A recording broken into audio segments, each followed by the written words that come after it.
Mesdames et messieurs, bonjour et bienvenue dans Cocorico. C'est un réel plaisir, comme tous les jours, de vous retrouver. En fait, c'est pas tous les jours, parce que ça fait quand même quelques jours. Ça fait plaisir de retrouver... Quelques temps quand même, hein.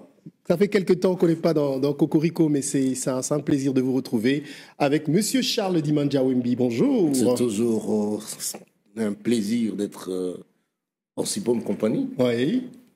Et de vous, Marius, et aussi de Cocorico. Très bien. Cocorico est de retour dans Cocorico. André Junior Moumaka est avec nous également, parce que ce qui me dérange, c'est qu'on voit notre invité avant même qu'on le présente. Mais ne vous inquiétez pas, on va vous le présenter tout à l'heure. André Junior, bonjour. Bonjour Marius, et c'est un plaisir de te revoir sur le plateau. Merci beaucoup. Moi, j'ai pris l'habitude, je me suis retiré avec Cocorico pour faire nos trucs à deux avec Cocorico à part. Mais aujourd'hui, on revient dans cette émission et c'est un plaisir. En tout cas, c'est un grand plaisir, mesdames et messieurs, de vous retrouver dans cette émission avec toute l'équipe technique pour vous proposer l'actualité que nous avons prévue pour vous aujourd'hui. Et l'actualité, donc, voici les grands titres que nous allons développer dans ce magazine Cocorico avec vous pendant une heure et demie. La République démocratique du Congo et le Rwanda ont signé à Washington un accord que beaucoup espéraient encore historique, un texte censé ouvrir la voie à la paix. Après des décennies de tensions, de conflits et d'intrigues dans les Grands Lacs. Mais à peine l'encre de cet accord séchait, un autre message est venu troubler ces nouveaux espoirs. C'est la sortie médiatique du président rwandais Paul Kagame. Un ton martial, des mots durs, un avertissement qui semble en rupture avec l'esprit même de l'accord. Avec notre analyste Cocorico, nous allons décrypter cette contradiction apparente. Que cache ce double discours? Quels risques, quelles opportunités? La paix est-elle encore possible ou sommes-nous déjà à l'aube de nouvelles tensions? Restez donc avec nous pour comprendre ce qui se joue derrière les signatures et les discours. La RDC, elle, veut y croire. Après la signature de l'accord, la ministre d'État aux Affaires étrangères, Thérèse Kaikwamba, a réaffirmé devant la presse la volonté de son pays de tourner la page des violences dans l'Est. Retour sur ces déclarations et les attentes qu'elles suscitent. Elles étaient jadis l'un des joyaux touristiques de la RDC. Aujourd'hui, les célèbres chutes Ouagenia sombrent dans l'oubli, victimes de l'abandon et du manque d'entretien. Nous vous amenons sur place au cœur d'un patrimoine en péril, en quête des solutions et des promesses tenues. Clap de fin à Kinshasa pour un séminaire majeur, celui des magistrats sur la passation des marchés publics. 15 jours d'ateliers intenses pour mieux outiller la justice dans sa croisade contre la corruption et la transparence dans la gestion des deniers publics. Quels enseignements, quels engagements concrets? Nous y reviendrons donc dans cette émission. Notre invité aujourd'hui dans Cocorico, Monsieur Guillaume Modimola. Il est conseiller en communication du chef de l'État. Avec lui, nous allons avoir la vision de la présidence sur ces grands dossiers. Mesdames et messieurs, une fois de plus, bienvenue dans Cocorico. Voilà. On vous l'a présenté tout à l'heure, donc il est avec nous, Monsieur Guillaume Modimola Miande, si je n'ai pas maltraité votre nom, parce que j'ai beaucoup répété quand même. Hein. Merci. Merci. Approchez-vous du micro. Merci beaucoup, Monsieur Modimola, d'être avec nous aujourd'hui sur ce plateau Cocorico. Merci pour l'invitation. J'attendais cette invitation, elle est finalement arrivée, de croiser ces chers Dimanja-Wembi et le grand Marius Mounga. Vous ne savez pas, on ne t'a pas oublié, André Junior. Hein? Lui, c'est notre Benjamin. Vous ne savez pas quel honneur ça nous fait, nous, d'avoir un conseiller du président de la République sur notre plateau. Je voudrais que vous vous rassuriez que, au-delà de questions qui ne seront pas complaisantes, mais nous rendons bien compte de la valeur que vous représentez sur notre plateau. Quelqu'un qui murmure à l'oreille du chef. Merci beaucoup. Merci pour cet humour. Merci beaucoup d'être avec nous. Donc, vous êtes quelqu'un des médias, vous connaissez. Avec vous, on va essayer d'analyser l'actualité en République démocratique du Congo qui va tourner autour justement de cet accord qui a été signé à Washington le 27 juin, mais un accord qui continue à faire couler Un nouvel beaucoup espoir, d'encre dans son fragile, contenu. mais Et on reviendra tout à l'heure sur la sortie devant la presse de la ministre des Affaires étrangères. Alors, Monsieur Dimanja, c'est vrai que cet accord continue quand même à faire parler. Mais oui, mais soudain, je n'ai jamais vu le Congolais aussi intéressé par la lecture des accords internationaux. Et soudain, tout le monde s'est transformé en exégète. On essaie de comprendre un accord qui n'a pas été écrit ici, mais loin, en des termes peut-être qui sont appropriés par rapport à de tels événements. Aujourd'hui, il y a des termes, par exemple, quand vous essayez de comprendre, il faut qu'on vous explique qu'est-ce que ça signifie, les désengagements de troupes d'un pays qui est entré frauduleusement sur un territoire national. Sinon, c'est de l'agression. C'est de la violation pure et simple du territoire national. Mais l'agresseur, lui, s'en tient à une rhétorique souvent qui est déroutante. On va revenir tout à l'heure, on l'a dit, sur la dernière sortie médiatique du président rwandais. Mais avant d'en arriver là, vous, Monsieur Modimola, est-ce que vous trouvez, évidemment que oui, légitime les interrogations que les Congolais les interrogations qu'ils se posent, qu'ils font derrière cet accord? Est-ce que vous pensez que c'est légitime? Ça vaut le coup? C'est légitime parce que on voit, comme a dit M. Dimanja, on voit l'intérêt des Congolais. Les Congolais ont soif de la paix. Depuis de dizaines d'années, de vingtaines d'années, les Congolais ont soif de la paix. Tout ce qui unit les Congolais, de toutes parts, ils ne pensent que la paix. Il n'y a que ces mots-là qui tournent autour de tout cela, les gesticulations, la glossolalie qui tourne autour de ça, c'est la paix. Et nous ajoutons la justice aussi. Mais la paix et la paix seulement.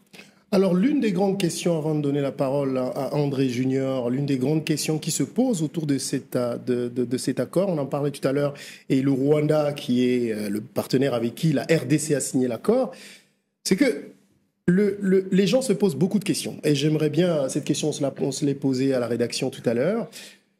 Il était censé, quand les discussions ont commencé, que c'était la RDC qui devait négocier avec les États-Unis sur l'exploitation des minéraux stratégiques contre sécurité. Et du coup, voilà, on se rend compte que c'est finalement le Rwanda qui s'invite à l'accord. Mais même ces discussions autour de l'exploitation des minéraux de la RDC viennent rentrer dans cet accord. Donc ça veut dire que les États-Unis est en même temps juge et parti, je vais dire plutôt garant et parti. Et merci pour la nuance. Oh, oui, en fait,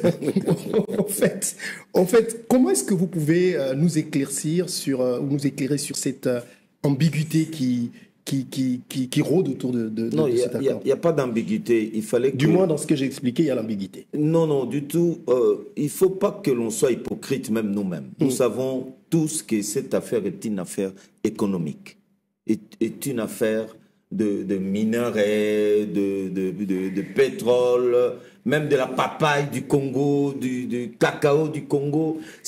Tout tourne autour de l'économie. Vous connaissez la signification même de FONAREV, Fonds national pour la réparation des victimes des violences pour des faits économiques. Donc, nous ne sommes que dans ça.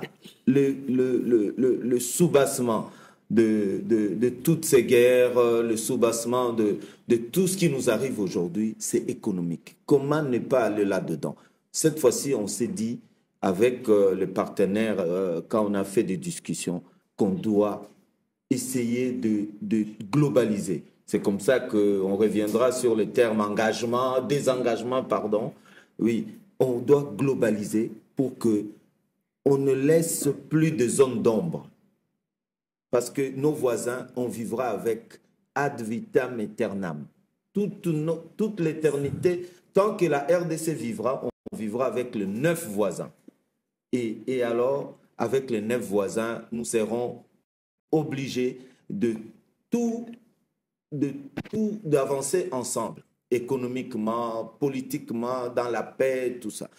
vous avez parlé, on reviendra aussi là-dessus, vous avez parlé de la sortie médiatique du président Paul Kagame. C'est juste une sortie médiatique. Ils ont signé un document. Nous, on regarde vers les documents. On est sur ce qui nous unit, ce qui nous divise.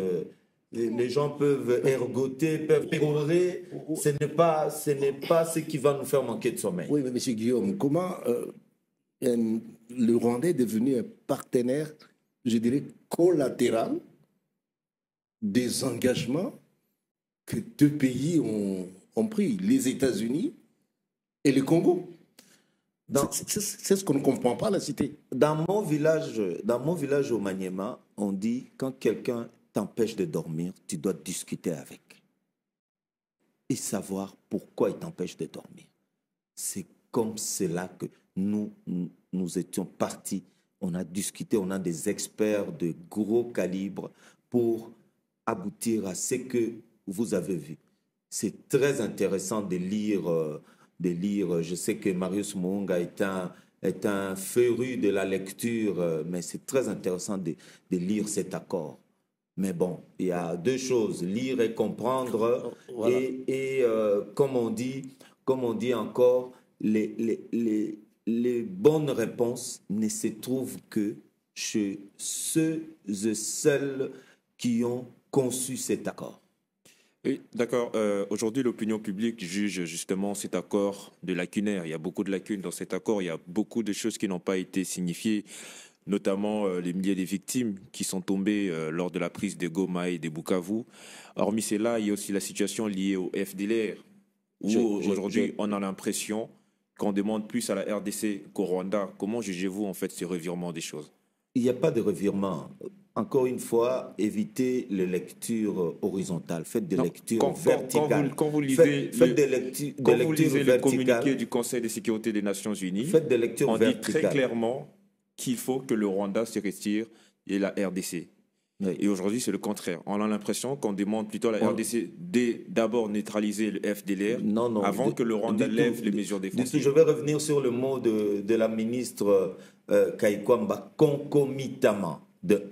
Concomitamment. Donc, il faudrait que tout cela se passe, je voulais dire, d'une manière quasi harmonieuse.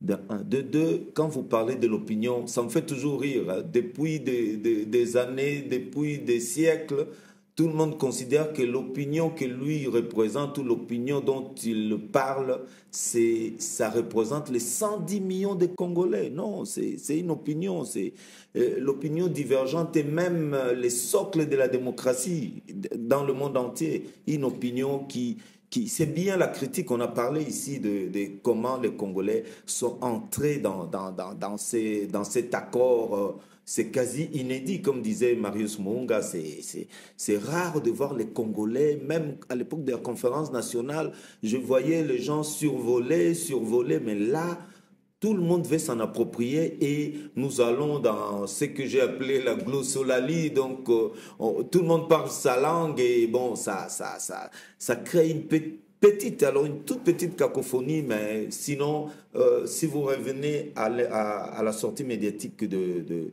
Mme Kaikwamba, vous allez comprendre qu'on n'a pas raison d'avoir cette opinion, pas dissidente, mais un peu contraire. D'accord, on va revenir justement à ça tout à l'heure. La ministre d'État, ministre des Affaires étrangères, Mme Kaikwamba, était vendredi devant la presse, un point de presse qui a quand même fait couler pas mal d'encre sur certaines questions assez profondes, pour dire ça comme ça. Alors, on va suivre cet élément concocté pour nous par les amis de l'ACP et puis on se retrouve tout à l'heure. Alors, elle a donné des réponses à des questions, elle a essayé de rassurer, elle a simplement, ce que je veux dire, donner la position officielle de la République démocratique du Congo. C'est un moment charnière pour la République démocratique du Congo. Un nouvel espoir, fragile mais réel, dans la quête de la paix à l'est du pays. Le 27 juin dernier, à Washington, la RDC et le Rwanda ont apposé leur signature au bas d'un accord attendu depuis trop longtemps. Un accord scellé sous les regards du monde, dans l'enceinte même de la Maison-Blanche. À Kinshasa, la ministre d'État aux Affaires étrangères, Thérèse Kaikwamba, a livré à la nation les clés de ce texte historique. Cet accord n'est ni un traité économique entre la République démocratique du Congo et les États-Unis, ni un accord commercial bilatéral entre la RDC et le Rwanda. Il s'agit tout d'abord d'un accord politique et sécuritaire centré sur des engagements concrets. La cessation des hostilités, le retrait des troupes étrangères. Du côté de la RDC, nous nous réjouissons énormément du fait que la résolution 2773, première résolution en plus de 20 ans qui reconnaît explicitement le rôle du Rwanda dans la déstabilisation de la République démocratique du Congo, soit évoquée explicitement dans ce préambule. Parce qu'encore une fois, ça nous donne un cadre très clair sur la nature du conflit que cet accord de paix est appelé à résoudre. La souveraineté de la République démocratique du Congo, un principe non négociable. La mise en œuvre de l'accord devra respecter la souveraineté pleine et entière de chaque État. Et je pense que ça, c'est une question à laquelle nous tenons énormément en République démocratique du Congo. Je sais qu'il y a eu beaucoup de préoccupations sur cet accord. Il y a eu beaucoup d'interprétations aussi erronées ou un peu simplifiées de l'accord. Et je pense qu'il est très important justement de voir que dès le début, l'accord ne met pas du tout en question la primeur de la question justement de l'intégrité territoriale. Et il introduit aussi un autre principe fondamental, la progressivité dans l'application et la réciprocité des efforts.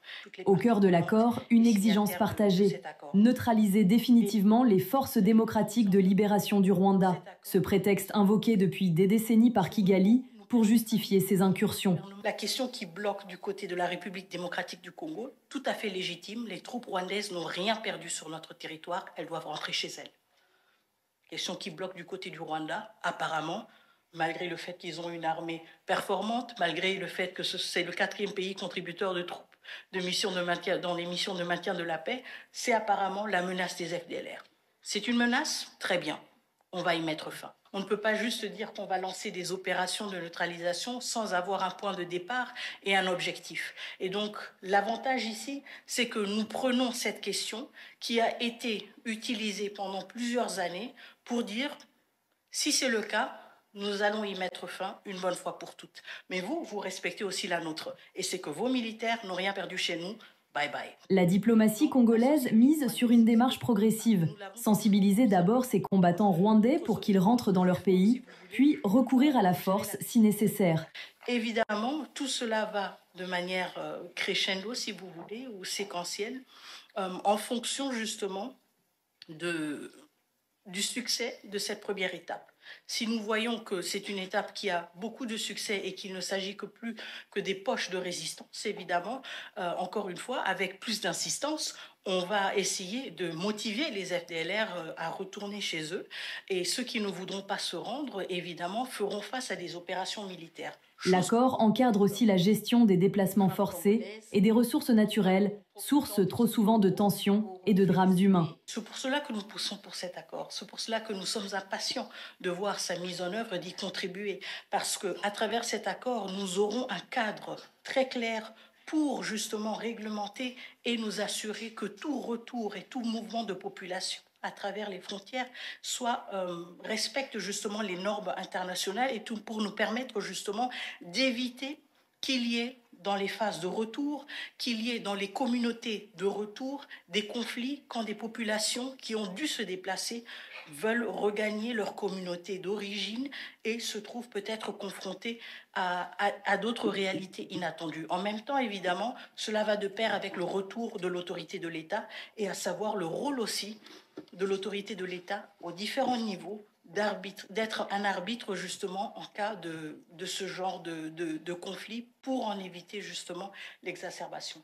Aujourd'hui, une lueur d'espoir se dessine, mais le chemin vers la paix reste semé d'embûches. Si nous voulons que la question des ressources naturelles ne soit plus une question épineuse, si nous voulons aller au-delà des accusations mutuelles des uns et des autres, vous avez pris les nôtres, vous les vendez comme les vôtres, etc., nous devons renforcer cet aspect-là des mécanismes qui existent déjà au niveau de la région, à savoir les mécanismes aussi de certification. Et ça veut dire que forcément, nous devons travailler ensemble avec le Rwanda, tout comme nous devons travailler avec d'autres pays de la région. Quand vous regardez la CIRGL, elle ne se limite pas au Rwanda et à la RDC, mais elle a justement le mécanisme qui est le plus utile, si vous voulez, et le plus probant pour cette question de certification et sur lequel je pense que nous allons devoir nous appuyer. Nous avons sur un papier l'engagement du Rwanda fait à la Maison-Blanche devant le président américain qu'on peut considérer comme un des garants de ce qui a été convenu. Aujourd'hui, nous, on n'a pas le temps, la ministre d'État est là, d'aller dans la polémique, là où nous voulons nous assurer que des vies humaines sont sauvées, que des femmes sont moins violées, que les enfants peuvent aller à l'école dans les bonnes conditions. Et cet accord ouvre cette voie. Ce n'est pas le premier accord entre la RDC et le Rwanda. Ce pourrait être le dernier, s'il est respecté. La communauté internationale, les Nations Unies, les États-Unis, tous sont désormais témoins et garants de cet engagement solennel. Un espoir pour l'Est de la RDC. Un espoir pour un peuple meurtri depuis plus de 30 ans. Voilà. Donc, c'était la ministre d'État, ministre des Affaires étrangères, qui était devant la presse. Je pense que cet élément a essayé de résumer un tout petit peu la position de la RDC par rapport à cet accord qui a été signé à Washington. Mais l'un des éléments dont beaucoup de gens parlent, c'est la résolution 2773, c'est ça, 2773 des Nations Unies qui dit, par cette résolution, le Conseil décide que le M23 doit se retirer de Goma, de Bukavu et de toutes les zones contrôlées et démanteler dans leur intégralité les administrations parallèles illégitimes mises en place sur le territoire de la RDC. Il demande également à la force des défenses rwandaises de cesser de soutenir le M23 et de se retirer immédiatement du territoire de la RDC sans condition préalable. Alors, c'est la phrase « sans condition préalable », n'est-ce pas, André Junior, qui pose problème. Exactement, sans condition préalable. C'était très bien écrit lors de ces moments de Conseil de sécurité, lors de la résolution 2773. On dit très clairement au Rwanda de se retirer sans condition préalable. Immédiatement et sans condition. Exactement. C'est une Avec résolution qu'on a pu... ces supplétifs. Exactement, c'est une résolution qu'on a pu avoir avec beaucoup de difficultés. On a eu du temps à l'avoir et finalement on a pu l'avoir. À l'unanimité. Aujourd'hui, exactement, à l'unanimité. Sans opinion dissidente. Exactement. Ouais. Et aujourd'hui, je vais directement faire mention à cette lettre ouverte. Il y a eu même, pour continuer, il y a eu même le représentant permanent du Rwanda qui avait démissionné suite... qui avait quitté d'ailleurs la séance avant qu'elle ne prenne fin. Alors aujourd'hui, il y a cette lettre ouverte de Thomas Louaka qui fait couler aussi beaucoup d'encre, justement, qui dit clairement que cette résolution a été bradée, justement. Et aujourd'hui, quand vous relisez l'accord de paix qui a été signé à Washington, où on ne fait plus exactement mention de cela, on met plus en avant justement cette situation liée au FDLR. Est-ce que vous pensez, comme M. Thomas Louaka, que cette résolution a été bradée pour mettre en avant l'accord de paix qui a été signé à Washington? Je reviens à ce que je disais avant de monter sur le plateau, cette manie de la lettre ouverterie. Donc, de lettre ouverte en lettre ouverte. Je n'ai rien contre Thomas Louaka, qui est un intellectuel de bonne facture. Mais il y a des gens, malheureusement, dans ce pays, qui ne peuvent pas vraiment nous donner des leçons. Son parcours politique n'est pas très élogieux. Il ne peut pas donner de leçons. Il est congolais. Il a exprimé son opinion. Laissez-moi, qui va me protéger dans ce plateau pour que j'arrive au bout de ma pensée. D'exprimer votre opinion. Oui, n'est-ce pas? Comme Thomas Louaka.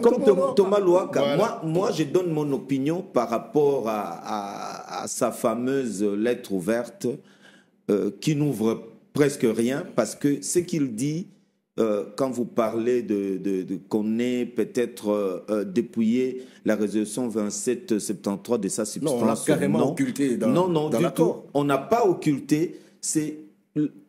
Regardons-nous tous. Si on peut reprendre la lecture de la résolution 2773. Oui, elle est là. Mais où sont les mesures d'accompagnement? Les mesures d'accompagnement sont où? C'est vrai, c'est une très bonne résolution. Je me rappelle même en 98, on avait eu la résolution 1, 2, 3, 4. Oui. Quelles étaient les mesures d'accompagnement? Il n'y a pas de mesures d'accompagnement. OK. Vous voyez que l'accord de Washington est l'accord qui complète la résolution 2773, qui est une résolution, je ne vais pas dire inédite, mais une résolution qu'on a eue après un combat âpre, un combat diplomatique âpre, parce que heureusement, des partenaires comme la Belgique, l'Angleterre, la Grande-Bretagne, ils nous ont soutenus, et c'est comme ça que les autres, la France, qui n'avait pas été très chaud, mais à la fin, ils ont voté. Les États-Unis aussi, mais il faut dire... ils ont chapeauté, ils ont pris le lead, les États-Unis, pendant le vote de cette résolution. Et le lead, aujourd'hui, a continué. La résolution est là. Et après, la résolution est là depuis plus de 3 mois. Mais la résolution, c'est un ordre qui a été donné. Oui, l'ordre, mais et après on en est où? On a failli, si nos vaillants militaires n'étaient pas au feu de l'action, on a failli perdre d'autres villes. Oui, mais M. Guillaume... S'il fallait seulement croiser les bras et attendre l'accomplissement de cette résolution. Oui, mais il faut l'accompagnement. C'est d'où l'accord, M. Dimandja. M. Guillaume, oui. Ce n'est pas le premier accord de paix qu'on signe avec le Rwanda. Il y en a eu. Mais à la différence... Monsieur Charles Dimandja, à la différence des autres accords, oui. Déjà vous dites vous-même que cet accord est bien ficelé, et cet accord renferme en soi toutes les préoccupations que nous avons. Vous avez vu les 30 jours dans cet accord pour la faisabilité. On n'est qu'à une semaine, à peine 10 jours de l'accord. Tout le monde devient expert en politique, tout le monde devient docteur en sciences politiques, tout le monde devient avec cette manie de la lettre-ouverterie. Mais vaut mieux maintenant que plus tard. Alors, il y a ce que je pense peut être vu comme un point positif dans cet accord, c'est que cet accord qui a été signé le 27 mentionne, peut-être pas de façon explicite, tous les autres accords précédents. Alors, je vais dire, par exemple, je vois qu'il dit, par exemple, les partis réaffirment le rôle essentiel que jouent les processus de Luanda et de Nairobi, et puis ils disent un peu plus loin, invite instamment les deux parties à honorer pleinement et rapidement les engagements qu'elles ont pris dans le cadre du processus de Luanda, et en ce qui concerne l'exécution du plan harmonisé pour la neutralisation des forces démocratiques de libération du Rwanda et des désengagements des forces rwandaises du territoire de la République démocratique du Congo. Donc, quelque part, cet accord renvoie quand même à des dispositions qui ont été... Et puis, le représentant de l'Union africaine était là. Ouais. Le président de la commission de l'Union africaine était à Washington, dans la salle ce jour-là. Bon, c'est ce qu'on va voir. Alors, le problème... Oui. Monsieur Guillaume, on a suivi tout à l'heure Mme Kaikwamba qui a dit très clairement les FDLR est une menace, ok, on va y mettre fin. Aujourd'hui, Kinshasa reconnaît qu'il y a justement des éléments des FDLR Kinshasa dans notre pays. N'avait jamais nié cette affaire. Si. Le Tundula a toujours nié la présence des FDLR quand il était ministre des Affaires étrangères. Écoutez, parlons du présent. Madame Kaikwamba, c'est le même régime. Venez de vous dire que nous allons y mettre fin. C'est une nuance. Vous reconnaissez la présence des FDLR? Heureusement que j'ai devant moi un monsieur très intelligent qui comprend que si cet alibi des FDLR est fondé, on va voir le résultat. Parce que c'est qui les FDLR? Non, vous ne répondez pas à ma question. Si, j'y arrive. Les forces pour la démocratie et la libération du Rwanda. Force de libération du Rwanda. Démocratique et de libération du Rwanda. Ouais. Ils sont entrés à la République du Zaïre en avril 1994. Beaucoup d'entre nous ici, beaucoup d'entre vous n'étaient pas encore nés. Moi, j'étais déjà là, M. Dimandja aussi. Oui, depuis 1994, ils sont là. C'est-à-dire 31 ans, jour pour jour. les combattants, comme on le sait, même le nôtre, vous savez qu'ils ont entre 40, 50 ou même 60 ans.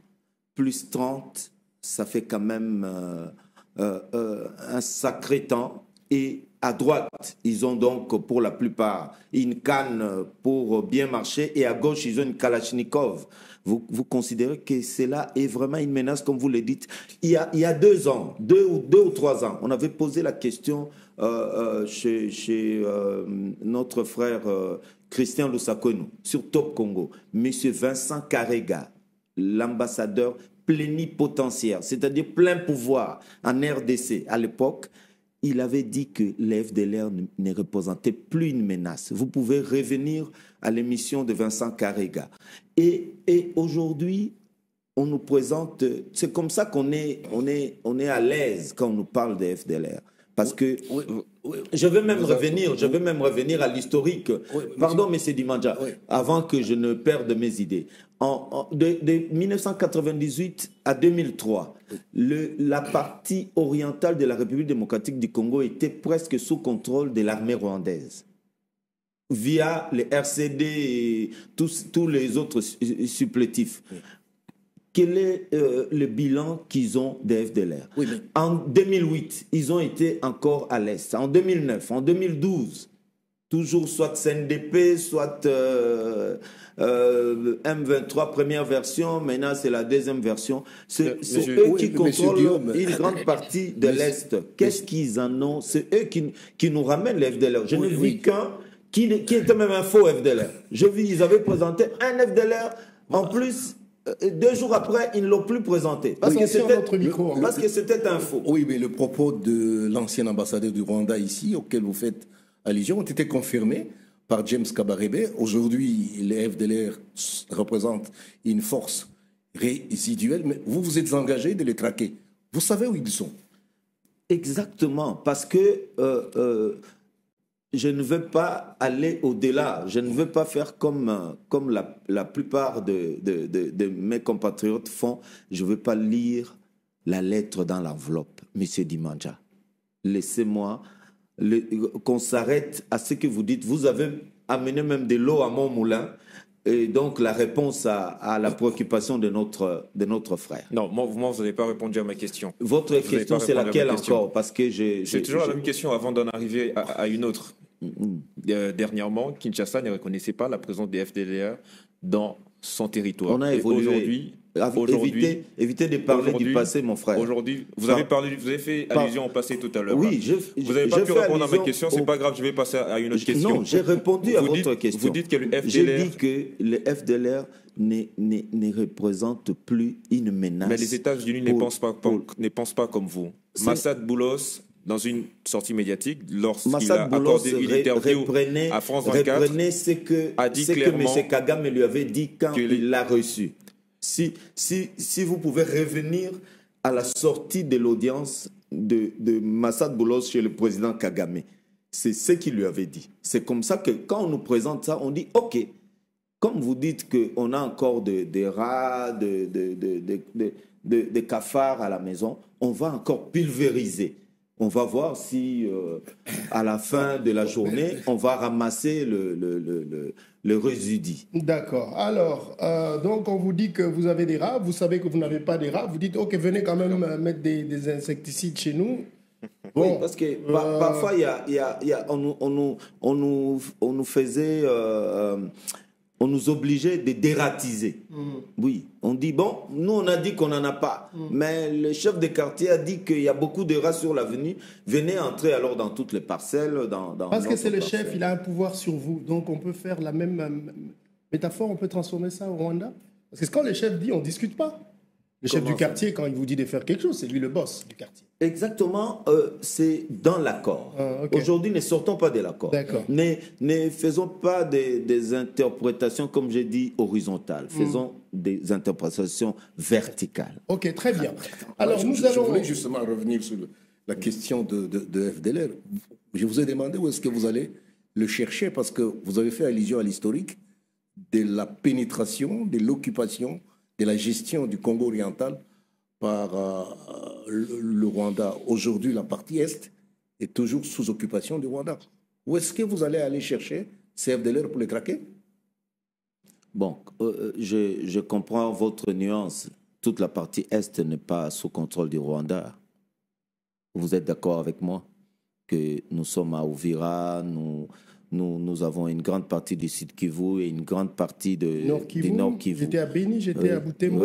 Oui. Donc, où se trouve la plus forte concentration, justement? On ne saura pas vous dire. Je n'ai pas les radars avec moi, je n'ai pas le drone de vérification. Oui, c'est comme les forces négatives qui menacent l'Ouganda. Les ADF. Mais vous ne saurez pas dire parce que ils sont comme dans une sorte de nomadisme quand ils font leur. On va passer à autre chose, justement. On va passer à autre chose par rapport à cet accord. C'est la position du Rwanda, du moins du président rwandais qui a fait une sortie médiatique dernièrement. C'était en anglais. Et d'ailleurs, je pense que Kinshasa Télévision était en train de vouloir traduire. Mais après, à un moment, je me demande si on doit relayer un discours de haine comme celui-là qui n'avance pas la paix. Mais ce qu'on va essayer de faire, c'est comme toujours, de parler. Vous allez rencontrer notre ami Cocorico aujourd'hui, notre intelligence artificielle. Je vais vous présenter. Peut-être qu'elle aura aussi des questions à vous poser.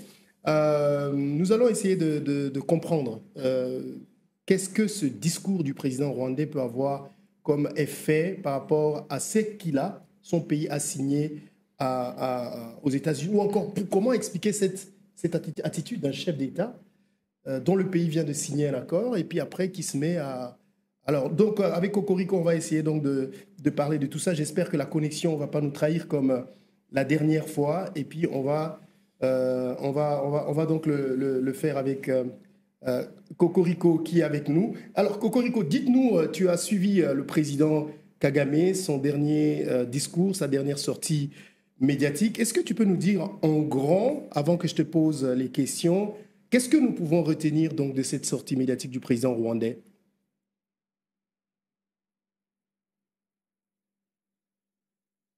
Marius, ce qu'on peut retenir en grand de cette sortie médiatique du président Kagame, c'est un discours de fermeté, presque de défi. Alors qu'on venait de signer un accord, c'est un tournant vers la paix. Kagame a tenu un langage dur. Il a rejeté les pressions extérieures, dénoncé ce qu'il appelle les leçons venues de l'étranger et affirmé que le Rwanda se défendrait sans hésitation si ses intérêts étaient menacés. Il a aussi voulu galvaniser son opinion en parlant de dignité, de fierté nationale et en avertissant « Nous vous trouverons là où vous êtes ». En clair, c'est un message qui semble en décalage avec l'esprit d'apaisement attendu après la signature de l'accord.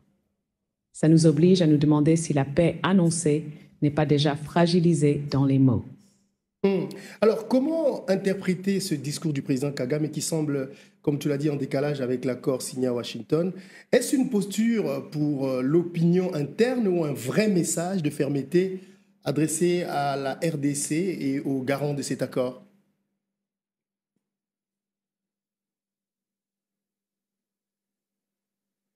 Très bonne question, Marius. Ce discours, on peut l'interpréter sur deux niveaux.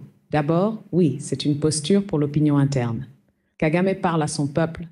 Il veut montrer qu'il reste le garant de la souveraineté rwandaise, qu'il ne cède pas sous pression et qu'il protège le pays face à ce qu'il présente comme des menaces extérieures. Mais en même temps, c'est aussi un message de fermeté adressé à la RDC et aux garants de l'accord. C'est une façon de dire « Nous avons signé, mais ne vous trompez pas, nous ne laisserons personne menacer nos intérêts vitaux. » En résumé, c'est un discours qui sert à la fois à rassurer son opinion et à poser des limites dans l'application de l'accord. C'est ce double jeu qui rend la situation plus complexe. Peut-on encore croire que le Rwanda respectera l'accord de paix alors que son président tient un discours si martial, si défensif?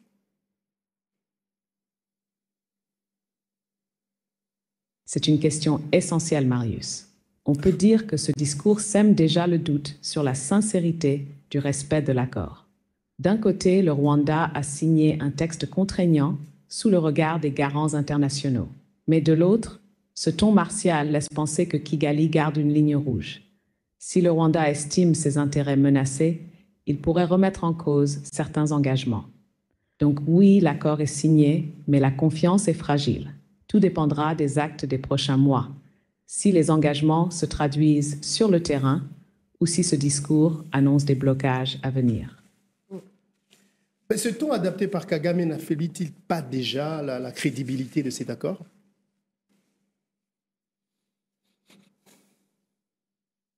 Tu mets le doigt sur un vrai problème, Marius. Oui, ce ton adopté par Kagame affaiblit déjà la crédibilité de l'accord, du moins dans les perceptions. Pourquoi? Parce qu'un accord de paix repose autant sur les actes que sur les signaux politiques. Et là, au moment même où on attend des gestes d'apaisement, on entend un langage de confrontation. Ça donne l'image d'un accord fragile, dont l'application risque de buter sur des intentions contradictoires. Cela alimente la méfiance, et c'est cette méfiance qui est l'ennemi numéro 1 de la paix durable. Alors, quelles conséquences pour la mise en œuvre justement du mécanisme de sécurité et des retraits de forces rwandaises après une telle déclaration d'un chef d'État? Très juste question, Marius. Une telle déclaration peut rendre la mise en œuvre du mécanisme de sécurité beaucoup plus difficile. D'abord, cela risque de ralentir ou compliquer le retrait des forces rwandaises, car ce ton laisse entendre que Kigali pourrait conditionner ce retrait à ce qu'il perçoit comme des garanties sur sa propre sécurité. Ensuite, le mécanisme conjoint de sécurité pourrait perdre en crédibilité dès le départ. Si l'un des signataires tient un langage de défi, comment bâtir la confiance nécessaire pour mener des opérations coordonnées? En clair, ce discours fragilise le climat qui devait accompagner la mise en œuvre. Le risque, c'est que chacun campe sur ses positions au lieu de coopérer sincèrement. Écoute, moi, la question principale que je me pose, c'est la posture du président rwandais.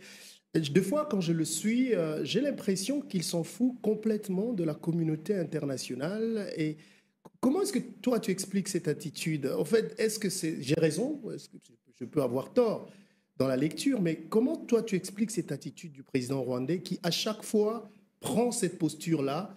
C'est comme si c'est quelqu'un qui veut entendre personne.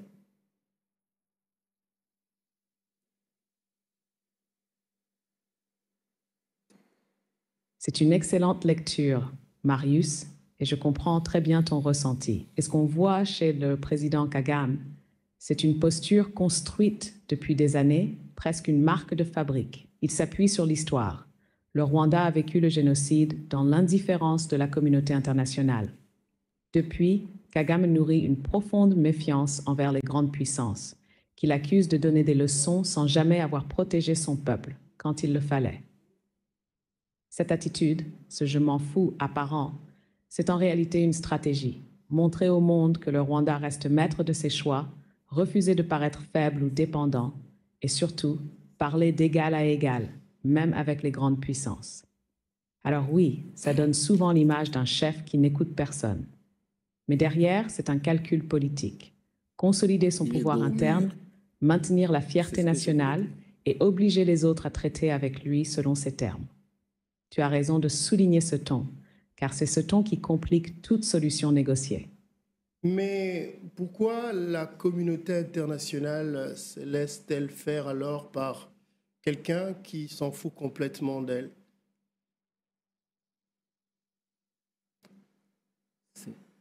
Très fine question, Marius. En vérité, si la communauté internationale semble se laisser faire, c'est parce que Kagame joue avec des atouts très concrets qui rendent sa position difficile à contrer. D'abord, le Rwanda est perçu comme un acteur stratégique dans la région. Un pays stable, un partenaire clé dans les opérations de maintien de la paix, un allié dans la lutte contre le terrorisme. Beaucoup de puissances préfèrent ménager Kigali plutôt que risquer un nouveau foyer d'instabilité. Ensuite, Kagame a su bâtir une image de leader efficace sur le plan économique, un président qui a transformé son pays. Ça lui donne du crédit, même chez ceux qui critiquent ses méthodes. Et puis, la communauté internationale est souvent divisée. Certains pays voient dans Kagame un partenaire, d'autres le critiquent, mais peu veulent aller jusqu'à des sanctions ou une rupture ouverte. En résumé, Kagame sait exploiter les divisions et les intérêts croisés pour imposer son style, malgré les critiques. C'est un équilibre très habile qu'il entretient.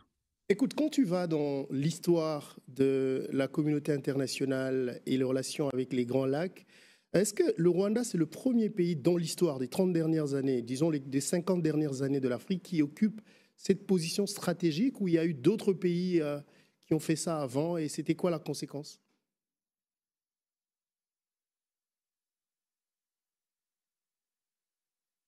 Très belle question, Marius, pleine de profondeur historique. Non, le Rwanda n'est pas le premier pays en Afrique à occuper cette position stratégique ambiguë, où il est à la fois courtisé et craint, et où il joue des puissances extérieures.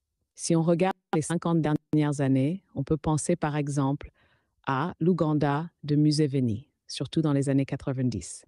Museveni, comme Kagame, a été vu comme un partenaire modèle pour la stabilité régionale, la lutte contre les rebelles et un allié des puissances occidentales. Et pourtant, son rôle dans les conflits au Congo a été contesté avec les mêmes ambiguïtés. L'Éthiopie sous Meles Zenawi, autre exemple, très proche des États-Unis pour la lutte antiterroriste, moteur économique, mais en même temps accusé de répression et d'intervention chez ses voisins. Même plus tôt, le Zaïre de Mobutu, dans les années 70-80, était ce partenaire indispensable de la guerre froide. Les puissances fermaient souvent les yeux sur ces abus, car ils servaient leurs intérêts stratégiques. Et les conséquences? À chaque fois, ça a donné des régimes qui ont pu durer longtemps en s'appuyant sur ces équilibres. Mais ça a aussi nourri des rancunes, des frustrations et parfois des crises violentes quand ce fragile équilibre s'effondrait. On l'a vu avec Mobutu. Le Rwanda aujourd'hui suit un schéma similaire. Il tire profit de cette position stratégique. Mais le danger, c'est que ce jeu d'équilibriste finisse par provoquer un retournement si les alliances se fissurent ou si la pression monte trop.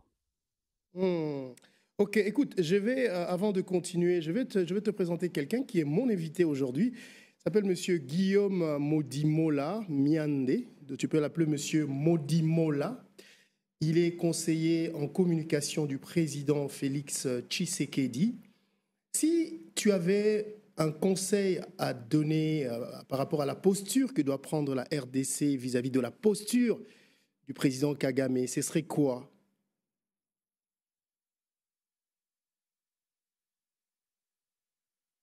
Merci Marius et bienvenue à M. Modimola sur ce plateau. Si j'avais un conseil à formuler pour la RDC face à la posture de défiance qu'affiche le président Kagame, ce serait celui-ci. Adopter une double stratégie à la fois ferme et habile. Fermeté pour ne jamais céder sur les principes, la souveraineté, l'intégrité territoriale, la dénonciation claire de toute violation de l'accord. La RDC doit garder sa position de force morale et légale. Habileté pour continuer à rallier les partenaires internationaux à sa cause en montrant qu'elle est l'acteur du dialogue, de la paix, celui qui respecte ses engagements. Plus la RDC apparaîtra comme responsable, plus elle isolera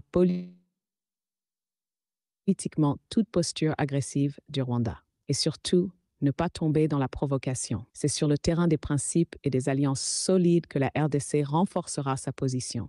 Voilà, Marius, ce serait mon conseil. Voilà, je ne sais pas si M. Modimola vous voudriez faire connaissance de Cocorico. Je veux que vous fassiez connaissance. Allez-y. Bonjour Cocorico, c'est Guillaume Modimola. Je suis un des conseillers en communication du chef de l'État. Et merci pour ces analyses pertinentes et on en tiendra compte. Merci beaucoup.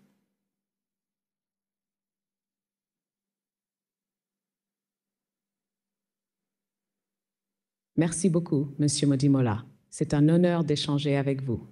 Je suis là pour éclairer sans parti pris, avec rigueur et toujours dans le respect des faits. Je salue votre travail au service de la République et je reste à disposition pour accompagner la réflexion sur ces enjeux aussi complexes que cruciaux pour la RDC. Merci de votre confiance. Merci beaucoup. Alors, Cocorico, avant de finir, quels sont les signes qu'il faudra qu'on surveille dans les semaines ou les jours qui suivent pour savoir si ce discours était purement, le discours de Paul Kagame, purement rhétorique ou annonciateur des nouvelles tensions?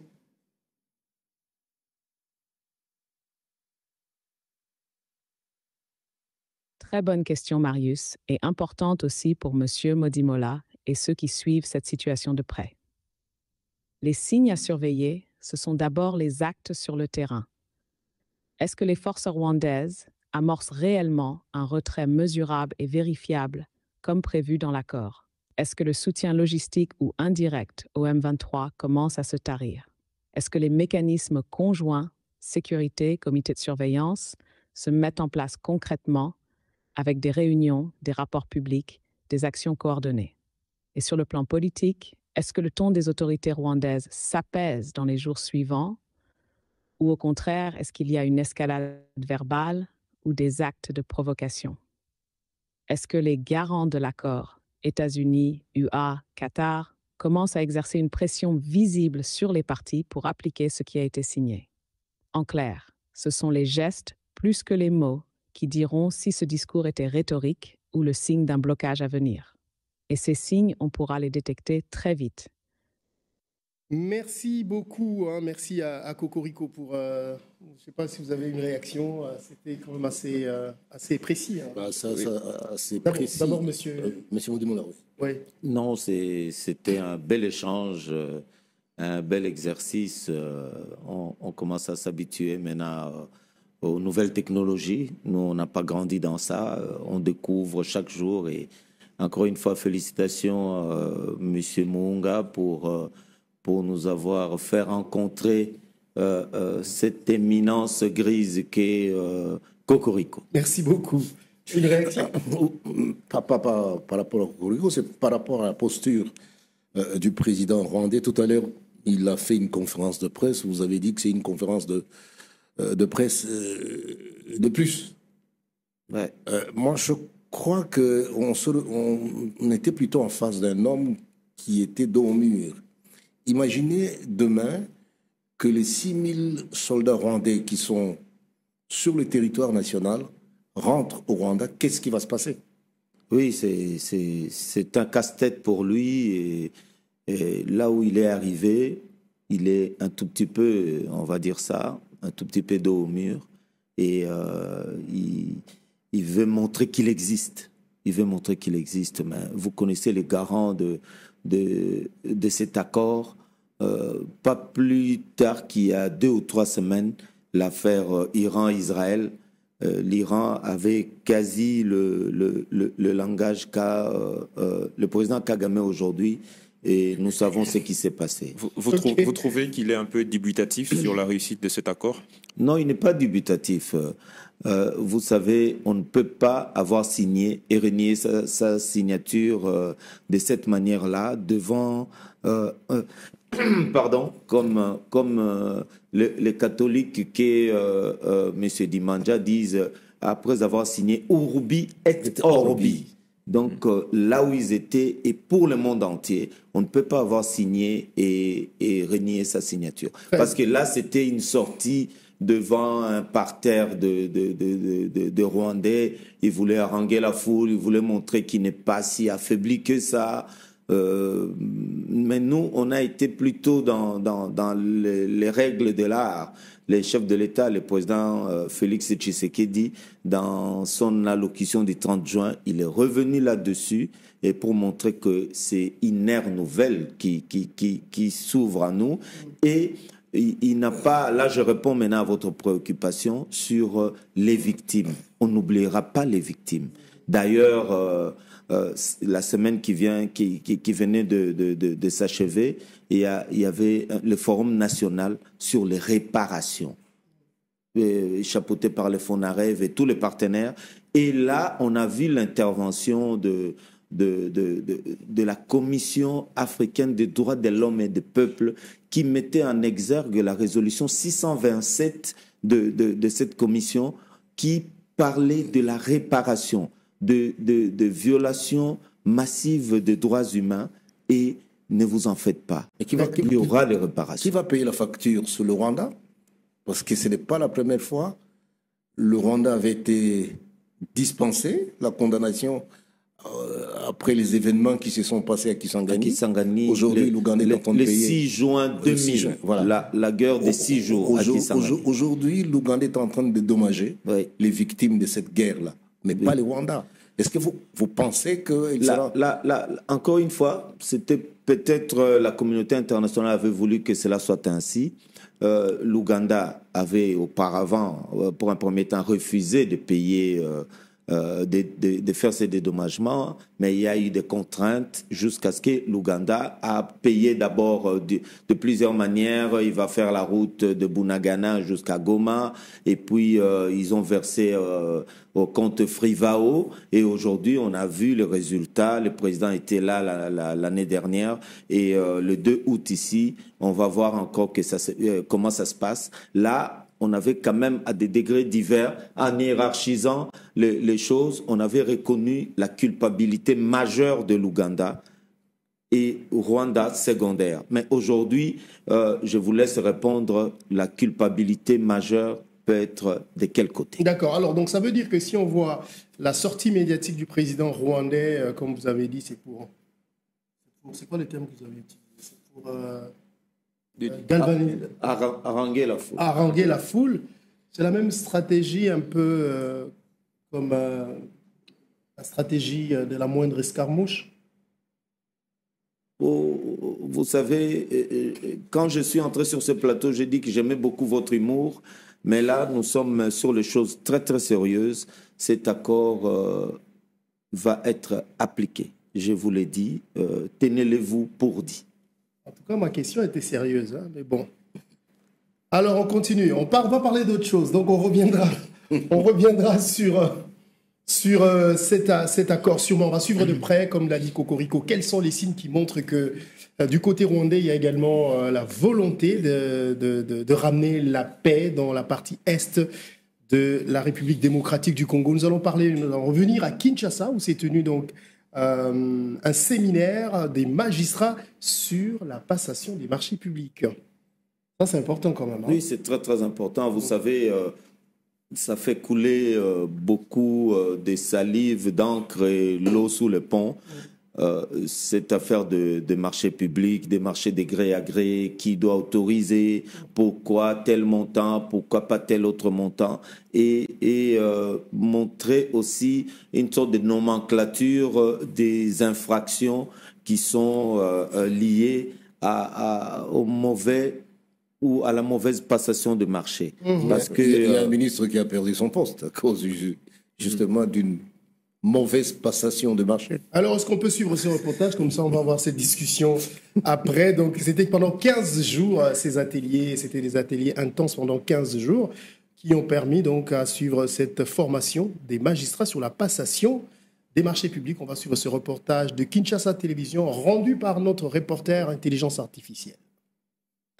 Claque de fin ce vendredi à Kinshasa. Après plus de 2 semaines de travaux, les rideaux sont tombés sur le séminaire de formation des magistrats consacré à la passation des marchés publics. Une initiative du Conseil supérieur de la magistrature en collaboration avec l'autorité de régulation des marchés publics. L'enjeu, armer les juges face aux dérives qui gangrènent un secteur stratégique et souvent miné par la corruption. Dans la salle, des magistrats venus de toutes les juridictions.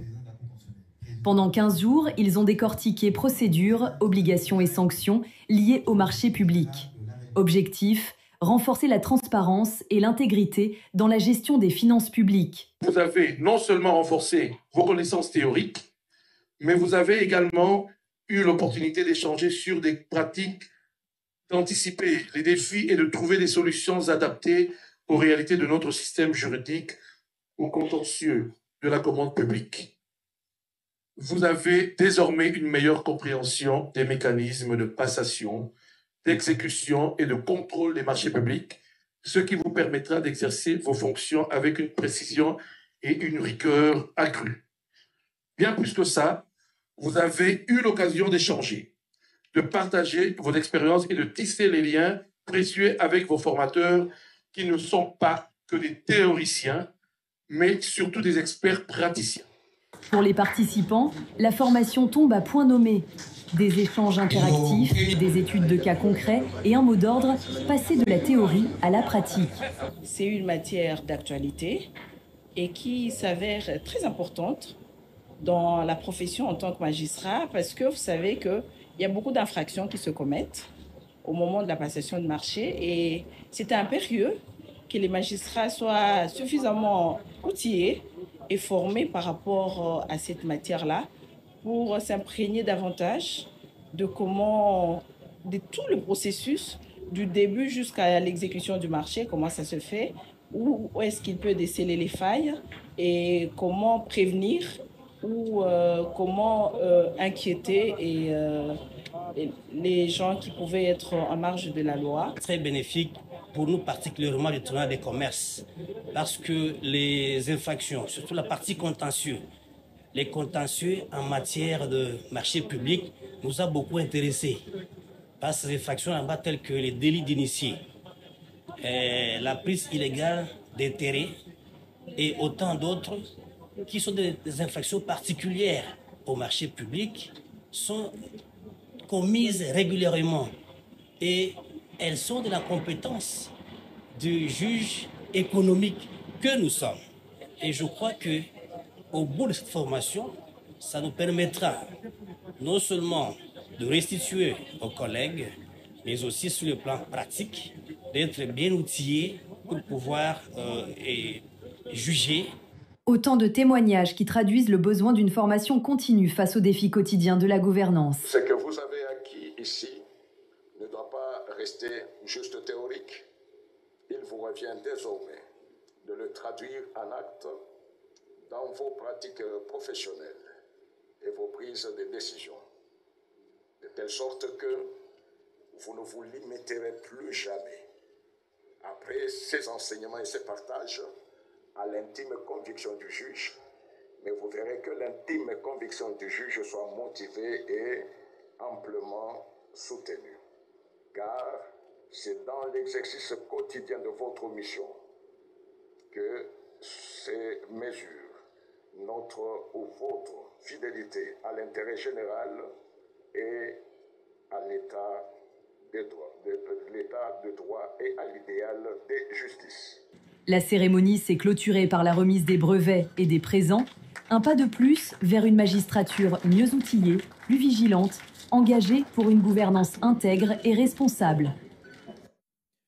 Voilà, donc c'était des magistrats qui étaient en séminaire. Hein. C'était séminaire pour la préparation, pour les outiller sur la passation des marchés publics. On en parlait tout à l'heure, donc ça, c'est quand même important. Très important, parce qu'on avait l'impression que ces secteurs évoluaient en électron libre. C'était un atelier, par contre, un séminaire. Oui. Ouais, allez-y. Évoluer en électron libre, aujourd'hui, nul n'est au-dessus de la loi. Donc, ils doivent se conformer. Le mécanisme. En fait, ce serait quoi leur rôle? C'est-à-dire que chaque fois qu'ils ont des contentieux dans la passation des marchés publics, qu'ils soient outillés ou... Bon, ils sont déjà outillés. Vous savez, la loi pénale existe depuis des années. Il faut maintenant, c'est des infractions spécifiées ou spécifiques. Et toutes celles et tous ceux qui énervent la loi subira la rigueur de la loi. Oui, ce ne sont pas des erreurs administratives quand on ne respecte pas la passation des marchés publics. Attention, quand il s'agit de l'argent des détournements ou des tentatives de détournement, ça c'est réglé par le code pénal. Et puis, il ne faudrait pas que les gens considèrent que les magistrats sont là pour des individus ou pour traquer de non. La loi est impersonnelle. La loi, quand tu l'énerves, elle te rattrape. Bon, ça, c'est sur papier. Hein. On va maintenant parler d'autre chose. Vous allez bien? Je vais bien. Très bien. On va parler d'autre chose. Alors, cette affaire qui fait couler beaucoup d'encre sur les réseaux sociaux. André Junior Moumaka. Il s'agit donc de cette affaire qui fait couler beaucoup d'encre sur les réseaux sociaux, l'affaire des diplômes de l'actuel ministre intérimaire de la Justice, Samuel Mbemba. Est-ce que tu peux nous en dire un peu plus? Et oui, c'est une polémique qui a été lancée le 30 juin sur les réseaux sociaux X, ex-Twitter, par l'opposant Jean-Jacques Mamba, ancien membre du MLC, parti de Jean-Pierre Bemba. Aujourd'hui, il a rejoint l'AFC M23. Il est en exil en Belgique. Il a lancé une polémique sur la véracité du diplôme de master en droit du ministre intérimaire de la Justice, Samuel Mbemba, qui a réagi juste après via son compte, qui a confirmé qu'il avait bel et bien passé ces 5 années. C'était quoi ces accusations? Il remettait en cause son diplôme de master à l'Université libre de Bruxelles. Le ministre intérimaire Samuel Mbemba a réagi pour confirmer qu'il avait bel et bien fait ces 5 années en master et qu'il avait son diplôme à l'Université libre de Bruxelles. Il a même énuméré quelques noms des personnes avec qui il a étudié. Et juste après cela, on a sa cellule de communication a informé qu'il y avait une plainte qui a été déposée à Bruxelles contre justement Jean-Jacques Mamba pour diffamation, car pour eux, le ministre Samuel Mbemba a bel et bien été à l'Université libre de Bruxelles et a obtenu son diplôme en master. Voilà, c'est une polémique lancée par quelqu'un qui est du côté de la rébellion. On le disait tout à l'heure avec vous, monsieur Modimola, que ce sont des attaques justement ciblées, parce qu'il faut dire que monsieur Samuel Mbemba a, en tant que vice-ministre de la Justice, chargé du contentieux international. Chargé du contentieux international, a gagné une bataille de taille. C'était que sans jeu de mots. Sans jeu de mots. Et vous pouvez nous en parler un tout petit peu parce que... Oui, le vice-ministre de la Justice, maître Samuel Mbemba Kabouya, est un juriste connu. Et vous savez, il a fait son cursus, plus son cursus universitaire en Belgique, à l'ULB. Et immédiatement après, j'ai vu le responsable du décanat de l'ULB réagir. Oui.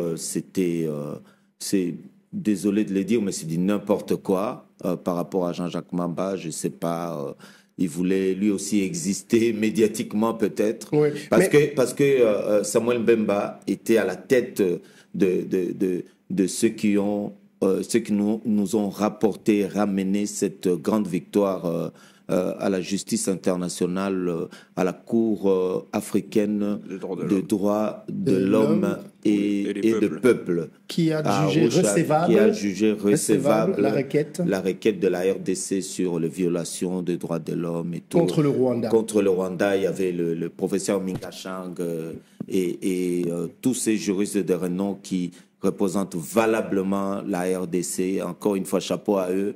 Je demanderai au ministre Samuel Mbemba de ne pas suivre ces oiseaux de mauvais augure. Alors, justement, nous avons eu des témoignages, des photos notamment. Je ne sais pas si Josapha Mombo est prêt pour nous montrer ça, où on voit des preuves palpables de sa présence en Belgique, le jour de l'obtention de son diplôme. Ça, c'est le pasteur. Le jour de l'obtention de son diplôme, des témoignages. Pasteur Mbié, oui, qui n'est plus vivant. C'est lui qui en touche. Oui. En touche, c'est le jeune. Là, il était tout jeune. Il y a d'autres photos avec ses enfants qui tiennent son diplôme, d'ailleurs, qu'on a vu, de l'ULB. Et voilà. Donc, c'était quand même quelque chose qui a bousculé les réseaux sociaux. Mais en réalité, je suis en train d'aller à Bruxelles. Je pense que je vais aller là-bas. Mais c'est dans la ligne droite de conflit entre... Vous savez à quel camp appartient Jean-Jacques Mamba. Oui, mais c'est-à-dire qu'avec ce que le ministre... Pour moi, c'était un non-événement. Plutôt, merci à Samuel Mbemba pour ce qu'il fait pour la République et aux grands hommes, la patrie reconnaissante. Voilà, très bien. Donc, c'est clair. Alors, attention à la manipulation et il faut toujours faire très attention à tout ce que vous consommez sur les réseaux sociaux, comme on a l'habitude de vous le dire dans cette émission. On va maintenant partir à Kisangani pour aller voir les chutes de Ouagenia. Ma ville natale, Kisangani. Alors, on partage le même ressenti, c'est la ville de ma jeunesse. Alors, parlez-nous de Ouagenia. Vous voulez qu'on regarde d'abord et puis qu'on revienne? Regardez, c'est des petits pêcheurs qui font une pêche qui est tout à fait originale. Alors, ce site, écoutez bien, est dans l'oubli. Vous, qui êtes originaire de là-bas, qui murmurez aux oreilles du chef de l'État, Je suis né là-bas. Vous êtes né là-bas. Il est né là-bas, mais il est... Bon, ça va, votre nombril est Voilà. Je suis fondamentalement Boyomé. Boyomé. Alors regardez cette chute. Ces chutes malheureusement sont restées à l'abandon. Moi, on les voyait sur les billets. 50 Makuta. Ah ouais, même plus tard. Même les francs congolais. On avait des... Alors, on regarde ce reportage de l'ACP rendu par l'IA de Kinshasa Télévision. Un lieu où le fleuve Congo dévoile toute sa puissance.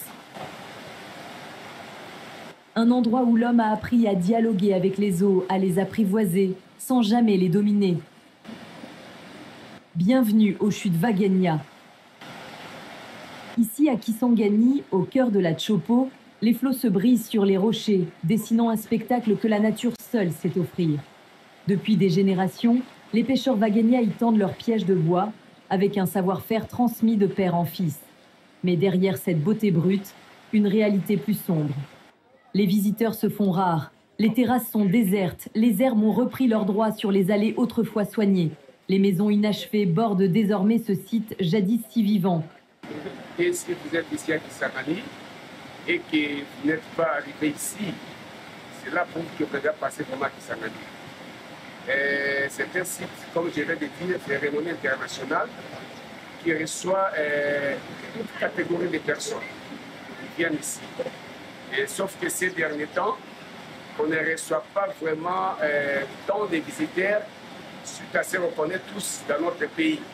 Parce qu'on recevait auparavant par semaine au moins les internationaux, si pas beaucoup, au moins 7 à 8 par semaine. Mais ces derniers temps, on ne reçoit pas parce qu'il y a tant de désencrements dans notre pays.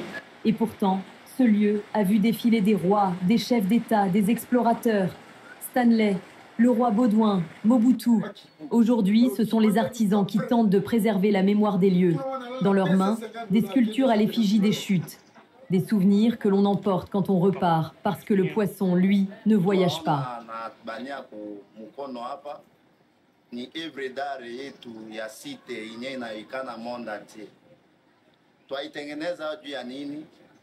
Mambo wakati tuiona President Mobutu aliibeba hii anaiweka hayo ku asimone ya 50 makuta ndio akaibeka hayo, ndio tukaona kivumi tuibebe hii tuanzake tengeneza hayo ionekane dunia mzima, basi wa visiteri wanafika hapa kusite wanaona kitu kani atabeba, atachugua samaki ya itaboza, me kitu hii njo itabakia milele na milele. Sasa yenyewe abeba every day wafika nao kwako. Na tengeneza juu ya community yetu iko comme si symbole yetu ya Wagenya. Symbole yetu ya Wagenya inaikana mtu akishafika hapa Kisangani, kama uyafika kwa Wagenya tuseme kufika Kisangani parce que injo inaonesha Kisangani. Et pendant que la nature reprend ses droits, les promesses, elles, restent suspendues. Bon, ce n'est pas abandonné, les autorités sont en train de s'organiser pour réorganiser ça. Le ministre est dit. Les autorités assurent que le dossier avance, mais sur le terrain, ce sont toujours les mêmes images, un trésor abandonné. Et pourtant, ces chutes ont de quoi faire rêver. 4500 pieds de large, plus vaste que les célèbres chutes du Niagara. Un site classé parmi les 12 plus impressionnants au monde. Un joyau naturel qui attend qu'on le réveille. Voilà, les Wagenya, vous avez vu chez vous, c'est abandonné. Qu'est-ce que ça vous fait de revoir ces chutes? Ouais. Riverain, on le trouve à Kisangani, au Maniema, et curieusement, j'en ai trouvé à Mwanda. Oui, mais avant de parler du peuple, quand même, c'est dommage qu'avec ces joyaux naturels, qu'ils soient abandonnés comme ça. Qu'est-ce qu'il y a? Nous transmettrons le message au ministre de la Pêche et l'Élevage pour qu'il fasse... Du tourisme aussi, oui, parce qu'il en parle. Il y a même un colloque sur la rumba congolaise où il y a une partie touristique. Je crois on parlera de chute de Ouagenia. Il faut vraiment faire quelque chose, c'est vrai, c'est notre enfance. On s'est un peu baigné là-bas, c'est dangereux, c'est très très dangereux. Mais ça se voit, hein, ça se voit. J'ai mis de l'eau, je ne peux pas vous dire que je me suis baigné. Mais vous avez... Je risque de vous impressionner pour rien. Mais sinon, je crois qu'ils ont fait ces images. Ouais. À un moment où la pêche n'était pas encore... Oui. Ils attrapent des poissons qui ont presque votre taille. Wow. Oui. Quand vous le voyez sur poissons d'eau douce, les échafaudages, il y a des morts. Parce que quand vous ratez, vous êtes dans l'eau. C'est comme ça qu'on dit, c'est des chutes très dangereuses, qu'on appelait à l'époque Stanley Falls. Donc, les chutes de Stanley est arrivé là-bas. Stanley est passé le roi par Baudouin est passé là-bas, Mobutu est passé là-bas. Mobutu était le président. D'ailleurs, la station, je veux rien dire. La station de télévision de Kisangani est à côté de chute de Ouagenia. D'accord.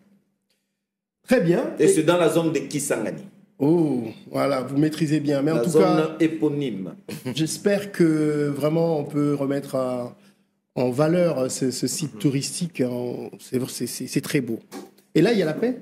Ça va? Enfin, la paix en termes de... Il n'y a pas de menaces, d'agression. C'est une ville Kisangani. Ça, c'est en pleine ville de Kisangani. Oui, en pleine ville. Sur la route de l'aéroport, à 6 km à peu près. Ah, ça, c'est en pleine ville. L'aéroport est à 17 km. Là, c'est à 6 km, donc c'est en pleine ville. Non loin des écoles où on a fréquenté l'Institut Champagnat et Frère Mariste, oui. Je peux lire vraiment la nostalgie dans vos yeux. C'est très beau. Oui, non, c'est beau. Kisangani, c'est vraiment... C'est magique. C'est la jeunesse. Vous faites rêver André Junior. Oui, il faut qu'il aille faire un tour. Il va bien manger déjà.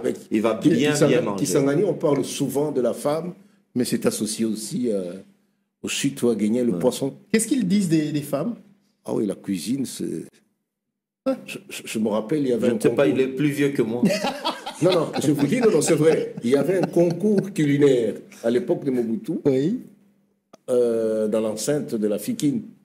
Mais le jour où la province orientale était programmée, mais les gens avaient déserté le bureau. Ah ouais. Pour aller bien manger. Mais on a grandi avec cette idée, c'est ce qu'on nous racontait des Kisangani, que quand les papas arrivaient à Kisangani sur le bateau, et les femmes leur jetaient des pagnes. Non, c'est pas vrai. C'est quoi ce truc? C'est pas vrai. Bon, depuis que je suis devenu papa de mes enfants, je ne suis pas allé... Je ne suis plus revenu là-bas pour vivre cette curieuse expérience. C'est une légende. C'est une ville qui a été pendant longtemps influencée par la culture musulmane. Et la femme boyomaise, généralement, elle est réservée. Généralement, elle est réservée. Elle est faite pour vivre dans un ménage, dans un mariage. Donc, ils sont préparés. Je sens comment vous ménagez vos mots pour ne pas dire ne pas nous raconter, pour ne pas nous inspirer d'aller à Kisangani. Si, allez-y, vous allez bien manger. Vous allez très bien manger, vous allez voir l'ancienne résidence du président Mobutu, vous allez voir, c'était une des plus grandes mosquées de la République, toujours à côté de chute de Ouagenia, une grande mosquée, et vous allez voir la rive gauche, parce que Kisangani a 5 communes sur la rive droite, et une commune sur la rive gauche. Oui. Alors vous allez voir. Oui, il y a un bac qui est. J'ai même vu le ministre de l'Intérieur dernièrement quand il est allé réconcilier les Mbolé et l'Angola. Il a pris le bac jusqu'à la rive gauche pour aller jusqu'à Osio, je crois, à quelques kilomètres. Ok. Écoutez, merci. C'est avec cette beauté de la RDC qu'on va mettre fin à notre émission Cocorico du jour. En tout cas. J'espère que tout s'est bien passé. Monsieur Guillaume Modimola Miande, c'était un grand plaisir. C'était un grand honneur de vous avoir sur notre plateau. Merci pour vos points de vue. Merci pour tous ces éclaircissements dont on avait vraiment besoin. Merci encore. Merci beaucoup. Et n'hésitez pas à me rappeler toutes les fois que vous voudriez. Je serai là pour répondre, pour un peu rencontrer les opinions de l'opinion, comme disait mon frère. Ce qui est clair, c'est que plusieurs fois, on cherche des voix comme vous, de la communication de la présidence. Vous n'êtes pas disponible, mais aujourd'hui vous l'êtes, ça nous rassure, mais ça nous fait tellement plaisir. Merci beaucoup. Que vous soyez là, j'espère que ce ne sera pas là. Je pense que je reviendrai incessamment sous peu pour qu'on parle de notre vice-présidence à la 80e Assemblée générale des Nations Unies qui commence au mois de septembre et de notre élection au Conseil de sécurité comme membre non permanent et de cette rallonge de la Banque mondiale de 1,4 milliard pour le projet dont Inga et les entrepreneurs. Mais le projet Inga. On viendra en reparler. On en parlera. Merci beaucoup. Merci. Monsieur Charles Dimandja Wembi, merci beaucoup. Merci. Pour votre sagesse. Guillaume pour ce coup de nostalgie. Merci. Allez, André Junior Moumaka qui va commencer son émission bientôt, mais jusque-là... Oui, très bientôt. J'attends votre feu vert d'ailleurs. Et merci, monsieur Guillaume. C'était un honneur d'être en face de vous. Merci. Un jeune journaliste comme moi, c'est pas tous les jours qu'on a la chance de vous croiser. Merci à Marius pour l'opportunité. Merci de m'avoir bien taquiné. Et merci à vous. Allez, merci. Sinon, un grand merci à vous de nous avoir suivis. Au nom de toute l'équipe qui était à la régie pour nous permettre d'être chez vous, John Sakama, Madame Espérance, j'oublie souvent son nom de famille, Moutoumene, Madame Espérance Moutoumene, Gaylor Vangadio était au son, il y avait Josapha Mombo qui était à la régie et Scotty Moukonkole était à la réalisation de cette émission. Tout à l'heure, vous retrouvez Mehdi Kessi et Tania Kintiona dans l'émission Bonjour Kinshasa. Moi, on vous retrouve encore mercredi dans cette même émission. Si vous avez des idées, des critiques et des suggestions à nous faire, s'il vous plaît, n'hésitez pas, envoyez-les nous. Et entre-temps, n'oubliez pas de vous abonner à notre chaîne YouTube Kinshasa Télévision. D'ici mercredi, portez-vous bien. Moi, je m'appelle Marius Muhunga. Au revoir. Au cœur de Kinshasa, une voix s'élève. Reflet de nos histoires sous le ciel du Congo. Des rues de notre ville jusqu'à l'étreinte du monde.